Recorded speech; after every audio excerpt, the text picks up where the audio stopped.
ইমান প্রতিদিনই আনতে হবে। কবে কালেমা পড়েছেন একদিন? আর পড়ি নাই না।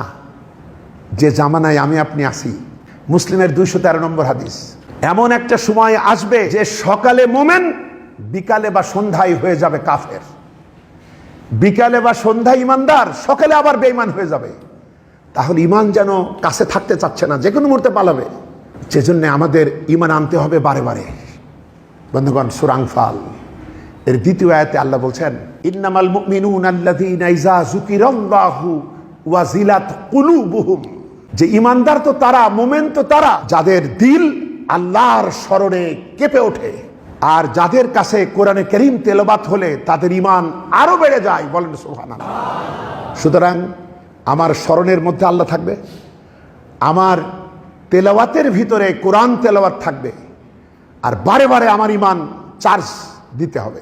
বন্ধুগণ, এই স্মরণটা যদি আমাদের থাকতো, যেমন একটা আয়াত প্রায়ই আপনারা খুতবায় শেষের দিকে শোনেন, এটি হচ্ছে সূরা বাকারার 152 নম্বর আয়াত, ফাসকুরুনি আসকুরুকুম ওয়াশকুরুনি ওয়ালা তাকফুরুন। আমার জিকির করো, তোমার জিকির আমি করব। এই জিকির মানে শুধু আল্লাহু আল্লাহু করা না, জিকির মানে হলো স্মরণ করা। আমাকে স্মরণ করো। তুমি তো দুনিয়ায় কাদের মাঝে স্মরণ করবা? এই যে আমরা স্মরণ করছি, আমিও পসা, আপনারাও তাই, এই একসাথে বসে স্মরণ করছি। কিন্তু আল্লাহ এই স্মরণের জন্য তিনি স্মরণ করবেন আরশে আজিমের রহমতের ফেরেশতাদের নিয়ে, আমাদেরকে তিনি স্মরণ করছেন। সুবহানাল্লাহ, কত দাম আমাদের বাড়ছে দেখুন।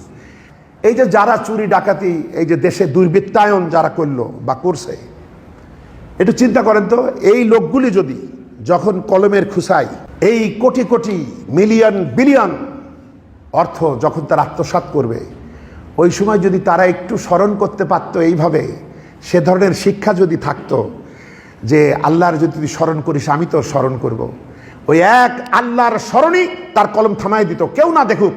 এটাই হতো জিকির, এটাই হতো স্মরণ। সুবহানাল্লাহ।